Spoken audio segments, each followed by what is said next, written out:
یہ شان ہے میرے خواجہ کی، یہ شان ہے میرے خواجہ کی، خواجہ کی میرے خواجہ کی، یہ شان ہے میرے خواجہ کی۔ خواجہ غریب نواز رحمت اللہ تعالی علیہ نے خوب نیکی کی دعوت عام کی، اسلام کو پھیلایا، حتیٰ کہ بے شمار غیر مسلموں کو آپ نے اسلام کی دعوت دی اور وہ دائرہ اسلام میں داخل ہوئے۔ ظاہر یہ ہمارے بزرگوں کی کوششیں رہی ہیں، یہ سفر کرتے تھے۔ درد مند اسلامی بھائیوں، آپ ہمت کیجئے اور اپنی مصروفیات میں سے وقت نکالیے، اپنے کاروبار میں سے وقت نکالیے۔ بس ایک ہی دھن جو ہمارے دل و دماغ پر طاری ہے کہ کاروبار پیسہ دولت، کاروبار پیسہ دولت، کام کاج کاروبار پیسہ دولت، اس سے تھوڑا باہر آئیں پلیز، باہر آئیں، ہمت کیجئے اور راہ خدا عز و جل میں سفر اختیار کریں۔ ہمیں آتا، ویسے ہمیں کوئی آتا جاتا نہیں ہے، نماز ہمیں پڑھنے نہیں آتی، وضو ہمیں کرنے نہیں آتا، فرض غسل ہمیں کرنے نہیں آتا، عبادت کرنے کے طریقے ہمیں نہیں پتا، تجارت کرتے تو اس کا بھی شرعی طریقہ نہیں پتا، چالاکی ہمیں آتی ہے اور بہت کچھ ہمیں آتا ہے، یعنی آنے والی چیزیں نہیں آ رہی، جو ہمیں نہیں آنا چاہیے تو وہ آ گیا۔ تھوڑا زندگی کا انداز بدلیں، مدنی قافلوں میں سفر کریں، مدنی ماحول سے وابستہ رہیں، اجتماع میں آتے رہیں۔ آپ کی جو زندگی کی روٹین ہے اس کو تو میں ڈسٹرب نہیں کر رہا، اس کو تو میں نہیں کہہ رہا کہ آپ اپنی زندگی کا پورے روٹین تبدیل کر دیں۔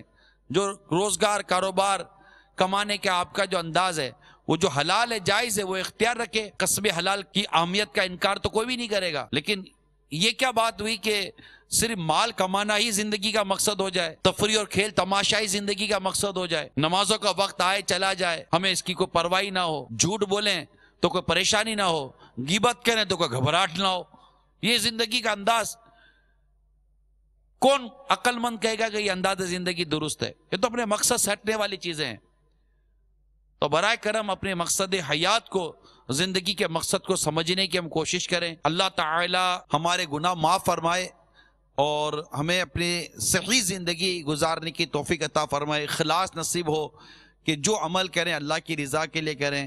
میرا ہر عمل بس تیرے واسطے ہو، کر اخلاص ایسا عطا یا الہی۔ اور اپنی زندگی کو دعوت اسلامی کے ماحول میں لائیے تو زندگی کا انداز بہتر ہو جائے گا، زندگی کا انداز درست ہو جائے گا۔ آپ کی جو روٹین ہے، ہم یہ نہیں کہتے کہ جناب آپ سونے کا آپ وہی جو سوتے ہیں سوئیں گے، وہی جو کھاتے ہیں کھائیں گے۔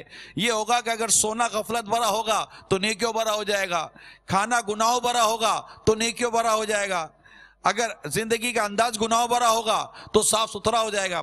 دعوت اسلامی ہمیں صاف و ستھرا کرتی ہے، ہماری وہی روٹین ہے، ہماری وہی لائف ہے۔ ہم یہ نہیں کہتے کہ جناب دعوت اسلامی کے ماحول میں آنے کے بعد 24 گھنٹے 30 گھنٹے ہو جاتے ہیں۔